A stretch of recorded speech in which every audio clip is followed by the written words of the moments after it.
Night, October 24th, 1944. The Surigao Strait. A low mist clings to the dark Philippine waters. The sky is a pale bruise, moonlight faintly glimmering on the ripples. In the distance, engines rumble. Deep, mechanical, relentless. A Japanese task force moves north, its destroyers slicing the water in tight formation. Their commanders are confident. Ahead lies a narrow strait, one more obstacle before the invasion fleet at Leyte. But unseen beyond the horizon, shapes wait in silence. Heavy, immovable silhouettes, steel giants once thought dead. The West Virginia, the California, the Tennessee, ships that had burned and sunk in the shallow harbor of Oahu 3 years before. Now, reborn, they wait with radar scopes glowing and barrels trained toward the Black Sea. The veterans aboard stand ready at their guns, men who had once escaped flaming decks at Pearl Harbor. The Japanese commanders smirked at the idea of these old battleships ever fighting again. They had no idea they were sailing straight into the past, and into the unthinkable fury it had carried with it.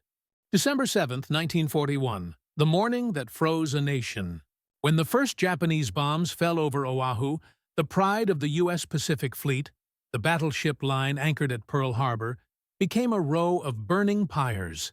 In less than 2 hours, the thunder of aerial torpedoes and armor-piercing bombs turned a century of naval tradition into smoke and flame. The Arizona exploded, splitting open at her ammunition magazines. The Oklahoma rolled onto her side, trapping hundreds inside. West Virginia and California sank slowly, settling into the shallow harbor. Nevada, the only battleship to get underway, beached herself in flames to prevent blocking the channel. From Tokyo, Japanese admirals saw the attack as the dawn of a new era. Battleships, they said, were relics. The aircraft carrier had proven itself supreme. The battle line was finished. The American fleet, they believed, was broken beyond repair. But in the wreckage, the U.S. Navy saw something different. Divers worked day and night in oil-choked water, cutting into twisted hulls and sealing leaks with concrete. Pumps roared. Mud and fuel poured out. By mid-1942, the outlines of the sunken giants began to reappear. Dark silhouettes rising from the depths. The West Virginia, sunk upright in the mud with massive hull damage, was refloated in May 1942. California followed months later.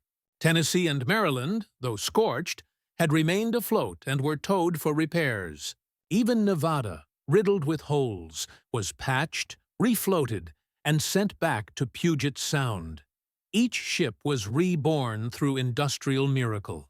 In American shipyards from Bremerton to Mare Island, thousands of welders, machinists, and engineers labored through endless shifts. They replaced old steam fittings with modern radar, rewired entire electrical systems, and cut away burned armor plate. The ships that emerged bore the scars of Pearl Harbor, but now, beneath the same armor, beat a modern heart. The transformations were staggering. The West Virginia's superstructure was rebuilt completely, her old cage masts replaced by sleek modern towers bristling with radar antennae. The California was equipped with improved anti-aircraft batteries and advanced fire control systems capable of targeting unseen ships in darkness. By 1943, the ships that had once rested on the harbor's floor steamed again under their own power. Gray ghosts turned war machines. To the men who served aboard them, the return was deeply personal. Many had watched their friends die in the inferno at Pearl Harbor. Now they walked again across the same steel decks, rebuilt and repainted, but still bearing faint heat scars beneath the plating. Every bolt, every rivet, was a reminder of why they had come back. At sea, however, the world had changed. The carrier had proven its dominance in battles like Coral Sea and Midway. Air power ruled the Pacific. The mighty gun platforms that once decided wars were now relegated to escort and bombardment roles. guarding the fast carrier task forces, or pounding islands ahead of marine landings. For the Japanese command, this shift confirmed their belief. Their own carrier force, though bloodied, still controlled the air. The American return of old battleships was seen as desperation, an attempt to use what was left of a bygone age. But within the U.S. Navy, admirals and gunnery officers knew otherwise. Radar was changing everything. The Pacific at night, once a realm of uncertainty and ambush, could now be read like a map. Ships could detect and fire on enemies miles beyond human sight. And the great guns of the resurrected fleet, once blind and slow, could now strike with mathematical precision through darkness and storm. 3 years after Pearl Harbor, those same obsolete vessels would be waiting once again in a narrow stretch of sea, their barrels aligned across a corridor of fire, and the men aboard them, men who had once been pulled from the burning waters of Hawaii, would be the ones to pull the triggers. By late 1942, the tides of war in the Pacific had begun to shift. Japan's empire stretched from Burma to the Solomons, but its momentum was faltering.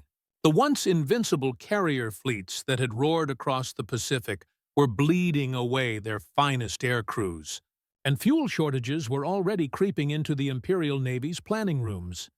Yet inside Japan's command circles, confidence still reigned. Their admirals viewed the American battleships, especially those salvaged from Pearl Harbor, with thinly veiled contempt.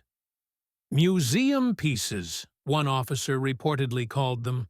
They believed modern warfare belonged to fast carriers and long-range torpedoes, not to the slow thunder of 16-inch guns.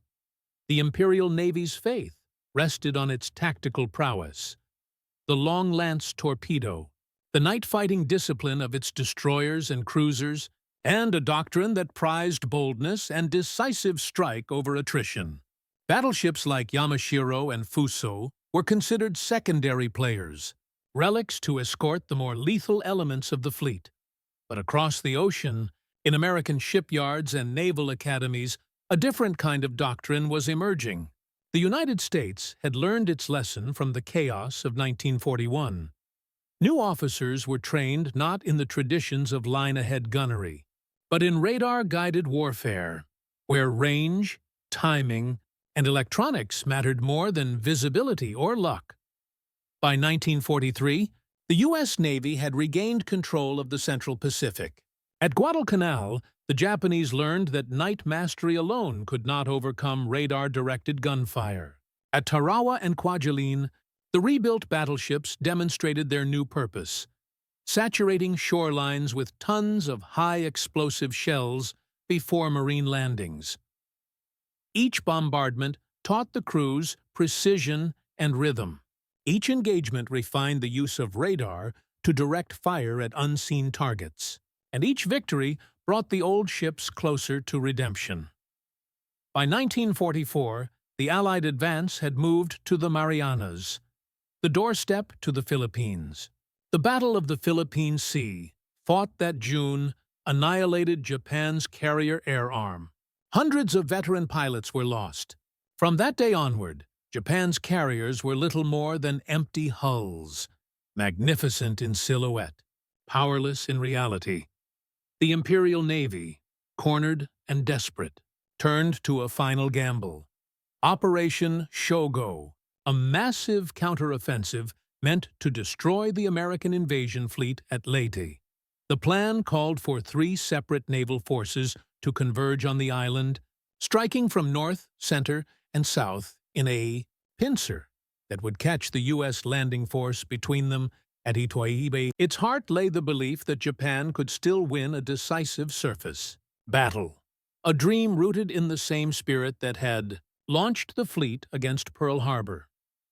To the south, Vice Admiral Shoji Nishimura's southern force prepared to enter the narrow waters of the Surigao Strait. His formation included the old battleships, Yamashiro and Fuso, heavy cruisers and destroyers. They would approach at night, confident in their torpedo tactics and the cover of darkness. But what they did not know was that their enemy had transformed. Waiting beyond the northern mouth of the strait were 6 American battleships, most of them veterans of Pearl Harbor.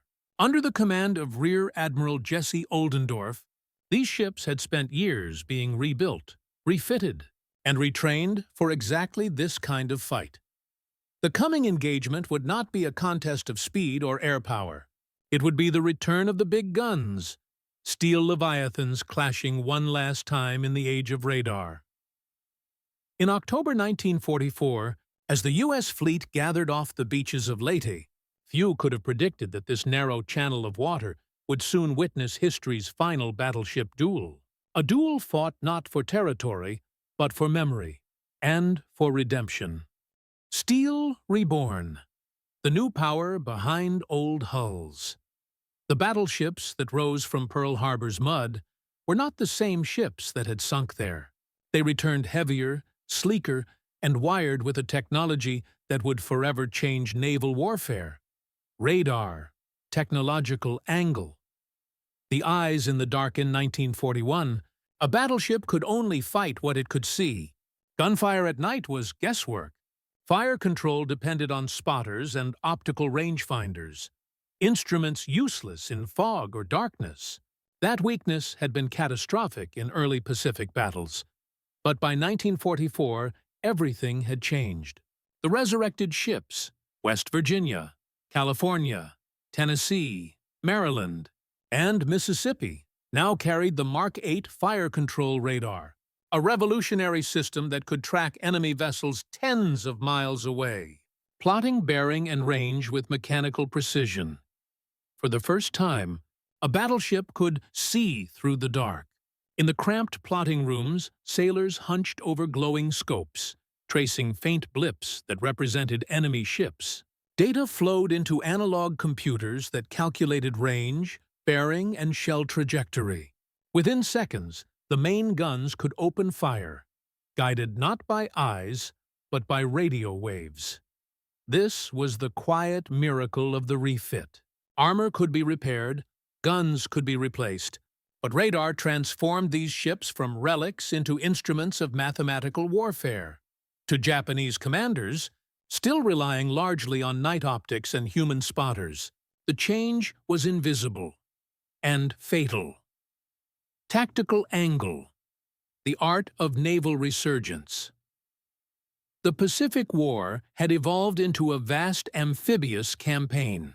Every new island taken by American forces required coastal bombardment, a job perfectly suited for the reborn battleships.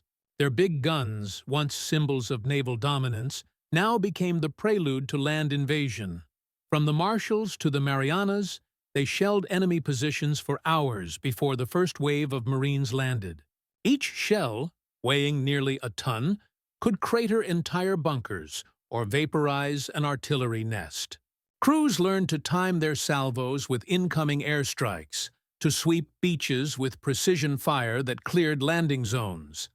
By 1944, these gunners had mastered a deadly choreography.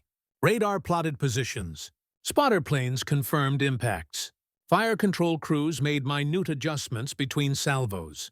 The rhythm of war had become mechanical, relentless, efficient, and deadly accurate. But behind this precision was a deep, almost spiritual drive. For many of these men, every bombardment felt personal. The roar of the guns was not only vengeance, it was validation. Their ships, once left for dead, were now the opening act of liberation across the Pacific. Human angle. The men who returned, the ships had changed. But so had the men.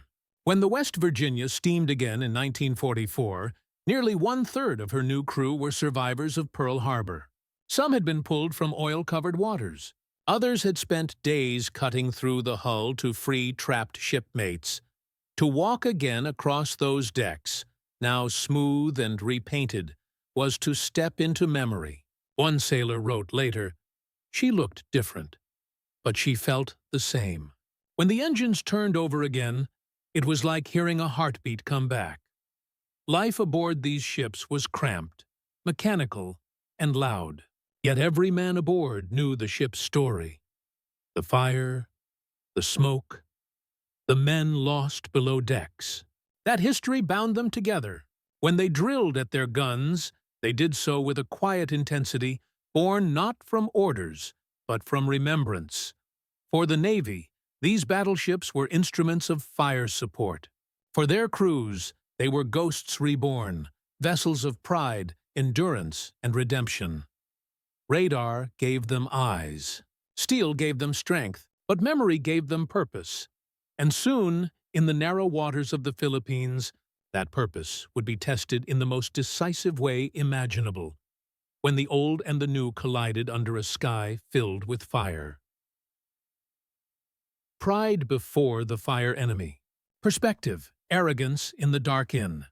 October 1944. As Japan's southern force prepared to move through the Surigao Strait, confidence ran high aboard its flagship, the battleship Yamashiro. Vice Admiral Shoji Nishimura was a disciplined officer, quiet, meticulous, but unyielding. He commanded with the belief that courage could bridge the gap between outdated weapons and impossible odds. The Japanese Navy still carried its old faith in night combat. For decades, it had trained to fight in darkness, using flares, optics, and the deadly long-lance torpedo. In earlier years, these tactics had brought terrifying success. Now, Nishimura's ships would once again attack at night, hoping to slip through the narrow strait before the Americans could react. But what they did not know was that the rules had changed. To Nishimura's radar-blind fleet, the night would be their shield. To Oldendorf's radar-equipped battleships, the night would be their ally.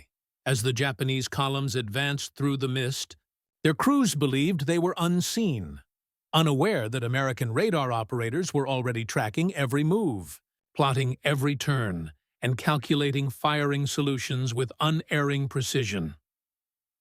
On the bridge of Yamashiro, Nishimura believed he was repeating Japan's glorious tradition of decisive naval action.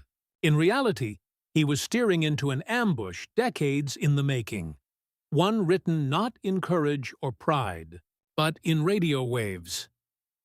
Leadership angle.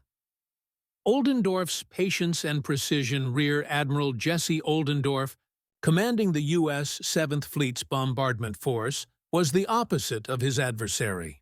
He was deliberate, cautious, and deeply analytical. Where Nishimura trusted instinct, Oldendorf trusted mathematics. Oldendorf's plan was pure textbook, a modern recreation of the ancient naval tactic known as crossing the T. By positioning his battleships at the mouth of the Surigao Strait, perpendicular to the Japanese approach, he could unleash full broadsides while the enemy could reply only with forward guns. In the early hours of October 25, 1944, his formation was perfect. Destroyers and PT boats lined the strait, lying in wait to harass and weaken the approaching Japanese ships. Behind them, cruisers and destroyers formed a mid-screen, ready to launch torpedoes. And farthest back, anchored like silent giants, waited the 6 battleships, their guns elevated and ready. Oldendorf had spent years watching his fleet evolve. From the chaos of Pearl Harbor to the precision of radar warfare, he knew the power he now commanded. Yet, he also understood the gravity of what was about to happen. These ships, many resurrected from the bottom of the sea, were about to fire their great guns again in anger, perhaps for the last time in naval history. He gave the order to hold fire until the moment was perfect. Let the enemy come close. Let them believe they were unseen. Only when the Japanese fleet entered the killing zone would the order be given, a single command that would awaken ghosts and history alike. Moral and symbolic angle. The weight of memory. Every man aboard those American ships carried a story. Some had lost brothers at Pearl Harbor. Others had watched their shipmates drown beneath capsized hulls. Now, they were back, aboard the same steel that had once betrayed them to the sea. There was no hatred in their eyes that night, only focus. The men at their guns understood that what they were about to do went beyond revenge. It was the closing of a circle. In many ways, the Battle of Surigao Strait was not simply another naval engagement, it was the symbolic reckoning of the Pacific War. The Japanese fleet, clinging to an outdated faith in heroism and shock tactics, was about to collide with the mechanical precision of modern warfare. A war now decided by electrons, not instincts. As the Japanese force steamed north, its men believed they were chasing honor. The Americans, waiting in the darkness, sought something quieter, closure. The irony was profound. The ships that Japan had once destroyed now stood reborn, ready to deliver the final blow to the empire that had tried to erase them. The night would decide everything. Pride against patience, courage against calculation, past against future. And when the first American shells tore through the sky, history itself would shudder at the sound. The stage is now fully set. Both fleets are in motion, one guided by tradition, the other by technology. The night of October 24-25, 1944, is moments away from eruption. The trap springs shut October 24, 1944, 22:30 hours. The Surigao Strait lies in silence, broken only by the low churn of engines and the lapping of tropical waves. The Japanese southern force, battleships Yamashiro and Fuso, heavy cruiser Mogami, and 4 destroyers, moves north in a tight column. They are unaware that they are being watched, tracked and measured. American PT boats, scattered along the strait, are the first to see them. Small wooden craft bobbing on the dark water, their radar screens flickering. Reports flash across the radio network. Enemy force entering strait. Multiple capital ships, bearing 210. From his flagship, Rear Admiral Jesse Oldendorf listens quietly. The trap is working, he does not rush. He allows the Japanese fleet to advance deeper, every mile pulling them farther into the jaws of his formation. Ahead of the battleships, American destroyers lie in ambush along both sides of the strait, torpedoes primed and engines silent. 30 hours. The first torpedo strikes. The destroyer USS McDermott launches a spread at the approaching column. Explosions ripple across the water as Japanese destroyers swerve violently to avoid the incoming weapons. One is torn apart. Another slows, burning, her stern gone. The Japanese formation begins to waver. Still, Yamashiro presses on. Nishimura believes he can break through the gauntlet, that American fire will be disorganized, that chaos will favor his night-trained sailors. He is wrong. In the American battle line, radar operators watch the screens with calm precision. At 03:20, the enemy fleet appears clearly, faint echoes turning into solid blips. The West Virginia's radar locks on first. Lieutenant Commander William D. McCarty calls out, "Target bearing 241, range 22,800 yards." Oldendorf's voice comes over the circuit. "Open fire when ready." The order passes down the line. The veterans aboard West Virginia, men who had seen her sink in flames at Pearl Harbor, load the 16-inch guns. The barrels elevate slowly, aligning with coordinates only radar can see. 3-3. 51 hours. The West Virginia fires the first salvo. A thunderclap rolls across the strait, shaking the sea itself. The other battleships follow: California, Tennessee, Maryland, Mississippi, Pennsylvania.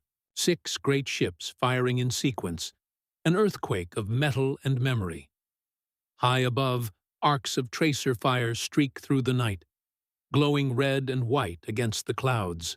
The water between the fleets erupts as shells crash into Yamashiro's column, smashing superstructures, tearing through decks, and engulfing the sea in fire and smoke. Within minutes, the Japanese formation is shattered. Radar ensures that every salvo lands closer than the last. The old American ships, once mocked as blind and slow, now strike with machine-like precision. One Japanese cruiser tries to turn away, only to be caught by another broadside. Her hull splits open. Flames reach the mast. In the chaos, Fuso is hit by multiple torpedoes and begins to list heavily. Witnesses later report seeing her break apart, two halves burning separately in the dark. On Yamashiro, Admiral Nishimura stands on the bridge, surrounded by fire. His ship staggers under repeated blows, her guns firing blindly into the blackness. Radio messages crackle through static, fragmented, desperate. No one can hear the full words. Meanwhile, aboard West Virginia, gunners reload calmly. Each firing solution is calculated anew, every correction refined by radar feedback.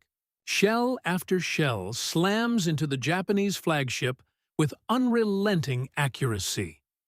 Within half an hour, the night has transformed into an inferno. The sky glows orange, the sea churns with oil and debris. The old battleships, once silent witnesses to their own destruction, now roar like living things. When Yamashiro finally slips beneath the waves around 0420, the strait falls eerily quiet again.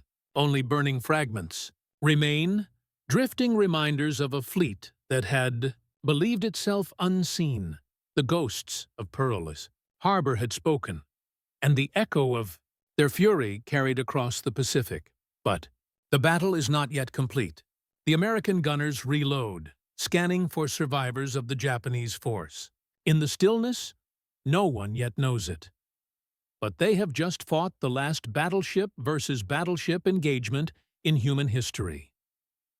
The age of steel giants is ending, right there in the flicker of radar screens and the glow of distant fires. The last battle line. The first salvo had opened the gates of hell. Now, the battle settled into rhythm, the cold precision of radar gunnery replacing the chaos of old. At the center of the line, the USS West Virginia led the fire. Her Mark 8 radar guided every correction, each broadside punching into the heart of the Japanese column with unerring accuracy. Within moments, California and Tennessee joined in, their own guns roaring in perfect sequence. The night turned to daylight under the flash of their salvos. The crews were calm, disciplined. Inside the steel corridors, gunnery officers barked coordinates: elevation, deflection, fire. Shell casings clattered on the deck. The smell of cordite and oil hung thick in the air. Each shot was history in motion, fired from ships that had once lain broken in the mud of Pearl Harbor. Farther down the line, Maryland, Mississippi, and Pennsylvania added their weight. Though some lacked the newest radar sets, their experienced crews followed the fire control data relayed across the formation. Every ship, every gun, was part of a single, synchronized machine. Across the strait, the Japanese southern force was disintegrating. The Fuso had vanished into two burning halves, scattering survivors across the water. The cruiser Mogami, hit repeatedly, was aflame from bow to stern. And at the center of it all, Yamashiro, the flagship, refused to die. Nishimura's ship, battered and burning, still fought back. Her main guns fired sporadically into the night, but her range-finding optics were blind. Her communications shattered. Shells from the American line rained down at the rate of one every few seconds, a relentless bombardment guided by unseen hands and glowing screens. At 4:05, Yamashiro was struck by a devastating combination of torpedoes and gunfire. She slowed, turned, and then began to capsize. Survivors reported the sea boiling around her as ammunition stores detonated below decks. Admiral Nishimura and most of his staff went down with the ship. To the Japanese, it was disaster beyond comprehension. To the Americans, it was retribution, executed not in rage, but in duty. As the echoes of the big guns faded, smaller ships moved in. Destroyers combed the strait, searching for stragglers. A few Japanese destroyers attempted escape, limping south through smoke and wreckage. Only one would make it. By 0430, Oldendorf's fleet ceased fire. The order was short. Cease firing. Enemy van destroyed. After hours of thunder, silence returned to the Surigao Strait. A silence filled with drifting wreckage, burning oil, and the distant cries of men in the water. The searchlights cut through the smoke, revealing a graveyard. Ships that had once represented Japan's pride now lay beneath the waves, twisted steel illuminated by firelight. The water shimmered like liquid metal under the glow. On the American decks, there was no cheering, only quiet. The men stood beside their guns, sweat streaked and blackened with soot, staring into the night. They knew what this meant, not just victory, but closure. For the first time since December 1941, the same battleships that had burned in Pearl Harbor had met the enemy in open combat, and prevailed completely. The irony was staggering. Ships the Japanese had dismissed as obsolete had destroyed Japan's last battleship formation. Admiral Oldendorf later summed it in one sentence: "We had crossed the T, and history closed the book on battleship warfare." In that single engagement, the tactical evolution of centuries ended. No fleet would ever again line up its battleships for direct gunnery combat. The age of radar and aircraft had rendered such duels obsolete. But for that brief night in the Surigao Strait, the old giants had one last chance to speak. And they spoke with unthinkable fury. As dawn broke over the smoldering water, the outlines of the American ships became visible. Black silhouettes against a golden horizon. Their barrels still smoked. Their decks were littered with shell casings, but they were afloat, intact and victorious. Behind them, the sea carried the wreckage of an empire's pride. Ahead of them, the Pacific stretched toward Japan, and the final battles yet to come. The ghosts of Pearl Harbor had finished their story. Now, the world would reckon with its echo. Echoes in the Strait by sunrise on October 25, 1944, the Surigao Strait was a graveyard. The once black waters were now streaked with drifting oil slicks, burning debris, and shattered wood. Occasional explosions still rippled across the surface, magazines cooking off beneath the waves. Japanese sailors clung to wreckage, their faces barely visible through the smoke. Most would never be rescued. Of Admiral Nishimura's entire southern force, only a handful of destroyers survived. Shiger, battered and scorched, limped south alone, the last remnant of what had been a proud battle formation. The losses were staggering. The battleships Yamashiro and Fuso, heavy cruisers Mogami and Asagumo, and multiple destroyers had been annihilated. Over 4,000 Japanese sailors perished in a single night. For the Imperial Navy, the blow was both tactical and symbolic. The elite surface fleet that had once terrorized the Pacific was gone, consumed in a single, crushing engagement. American losses were minimal. A few destroyers, Albert W. Grant, McDermott, and Melvin, were damaged by friendly fire in the confusion of the night, but no capital ship was lost. It was a victory of precision, coordination, and technology, a demonstration of how far the U.S. Navy had evolved since Pearl Harbor. In the days that followed, survivors were pulled from the water, both Japanese and American. Some were delirious, others eerily silent.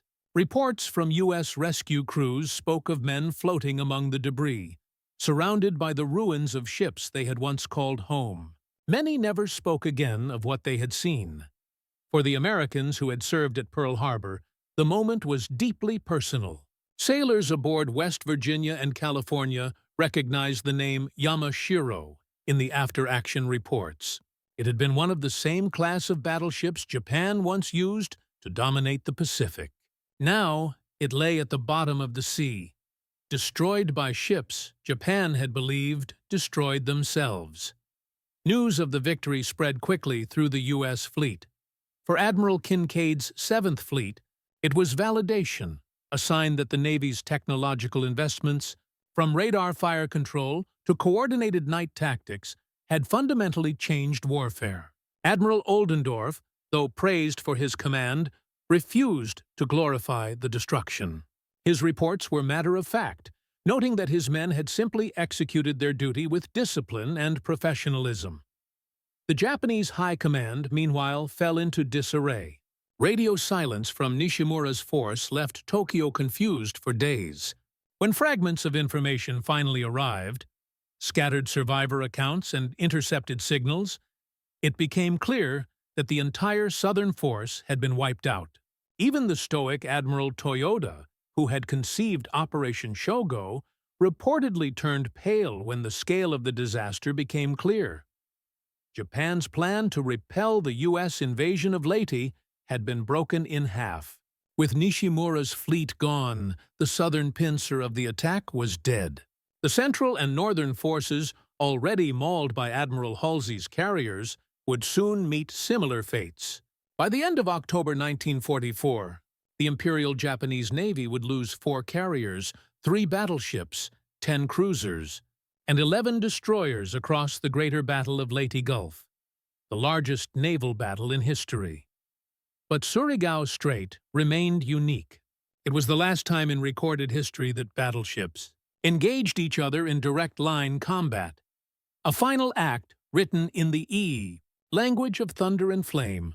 When historians later examined the radar logs and firing reports, they found that West Virginia had scored at least 9 main battery hits within minutes, an astonishing level of precision. It was the perfect embodiment of a shift in naval warfare. Human intuition replaced by electronic eyes. Experience joined with technology. As the fires burned low and the sea carried the wreckage away, one truth became undeniable. Japan's surface navy, the pride of its empire, was finished. And in that silence, the world began to grasp what the Pacific War would soon become. The empire's last tide in Tokyo, the loss of the southern force was more than a defeat. It was an omen. Japan's admirals had gambled everything on Operation Shogo, believing a decisive naval counterattack could halt the U.S. advance on Leyte. Instead, it ended in catastrophe. The Imperial Navy that once ruled the Pacific had been shattered beyond repair. The Yamato and a few surviving cruisers still floated in home waters, but the fleet was crippled by fuel shortages, lack of air cover, and exhausted crews. From this point onward, Japan would never again attempt a large-scale naval engagement. The Battle of Surigao Strait, though only one part of the larger Battle of Leyte Gulf, carried profound meaning. It was not simply a tactical victory, it was the closing of an age. For more than 3 centuries, naval supremacy had rested on the power of the battleship. From Trafalgar to Tsushima, lines of heavy guns had decided empires. But here, in a narrow Philippine channel under the glow of radar screens, that chapter ended. The American line, rebuilt from the ruins of Pearl Harbor, had proven that the future belonged not to armor or range, but to information. Radar had seen through the dark. Coordination had triumphed over brute force. And men who once fought blind under the sun now fought with unseen precision in the night. For Admiral Oldendorf, it was a bittersweet triumph. In post-battle interviews, he dismissed any notion of personal glory. We simply did what we were trained to do. The men were ready, the equipment worked, and the enemy came into range. But for the veterans aboard the West Virginia, California, and Tennessee, the feeling was far deeper. They had stood in the burning waters of Pearl Harbor, watching their ships sink beneath them. 3 years later, they stood at the same guns, firing at the same enemy. It was redemption forged in steel. One sailor later wrote in his diary, "When those guns fired, I could feel every man we lost in 1941 standing beside us." The symbolism was not lost on the American public. Newsreels later showed the images of the resurrected battleships steaming proudly through the Pacific. Narrators spoke of the ghosts of Pearl Harbor returning fire. To a nation still haunted by that morning in December, Surigao Strait became something larger than strategy. It was emotional closure. For Japan, the opposite was true.